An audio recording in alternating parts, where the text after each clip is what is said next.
യേശുവിനെ എങ്ങനെയാണ് തിരിച്ചറിഞ്ഞിരിക്കുന്നത്? ആ യേശുവിലേക്കുള്ള ഞാൻ അത് കുർബാനയ്ക്ക് എൻ്റെ അങ്ങനൊന്നുമില്ല. അമ്മയാണ്. കുർബാനയ്ക്കൊന്നും പോയില്ല. എൻ്റെ അമ്മ, ഞാൻ ഈ വിഷമങ്ങളൊക്കെ അനുഭവിച്ച് കിടക്കുന്ന അമ്മ എന്നോട് പറഞ്ഞു, ഇങ്ങനെ ഒരു പാസ്റ്റർ ടി വിയിൽ പ്രസംഗിക്കും, ആ പാസ്റ്ററെ ഒന്ന് കണ്ടിരുന്നെങ്കിൽ അതാ പത്തനാപുരംകാരനാണോ? കൊട്ടാരക്കര.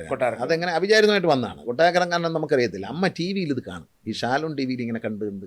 അപ്പം അമ്മ പറഞ്ഞു, നല്ല പാസ്റ്റർ, നല്ല കാര്യങ്ങളൊക്കെ പറയും, പ്രാർത്ഥിക്കും, ആ പാസ്റ്ററെ ഒന്ന് കണ്ടിരുന്നേ കൊള്ളായിരുന്നു. അങ്ങനെ ഷാജി കൈലാസനെ വിളിക്കുകയാണ്.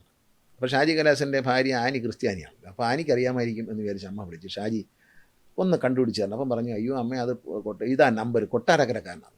അങ്ങനെയാണ് ഈ ടിനു പാസ്റ്റർ ഞാൻ വിളിക്കുമ്പോൾ അദ്ദേഹം കൊട്ടാരക്കരക്കാരനാണെന്ന് അപ്പോഴാണ് ഞാൻ അറിയുന്നത്. അങ്ങനെ അദ്ദേഹം വന്ന് എനിക്ക് വേണ്ടി, ഞാനിങ്ങനെ വളരെ വിഷമിച്ചിരിക്കുമ്പോൾ എനിക്ക് വേണ്ടി പ്രാർത്ഥിച്ചു. എൻ്റെ അമ്മയുടെ സാന്നിധ്യത്തിലാണ് ആദ്യം പ്രാർത്ഥിക്കുന്നത്. അമ്മയാണ് ഇദ്ദേഹത്തെ വിളിച്ചു വരുത്തിയത്.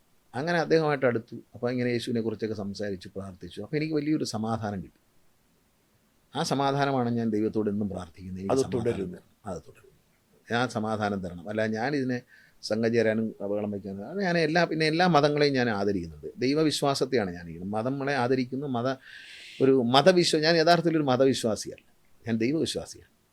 എല്ലാ മതങ്ങൾക്കും അതിൻ്റെതായ വലിയ മഹത്വങ്ങളുണ്ട്. ഞാൻ ഖുറാൻ വായിച്ചിട്ടുണ്ട്, ബൈബിൾ വായിച്ചിട്ടുണ്ട്, രാമായണം, ഭാഗവതം, ഇതെല്ലാം വായിച്ചിട്ടുണ്ട്. ഞാൻ ഏകദൈവം അല്ലേ? ദൈവം എന്നൊരു ശക്തിയിലാണ് ഞാൻ വിശ്വസിക്കുന്നത്.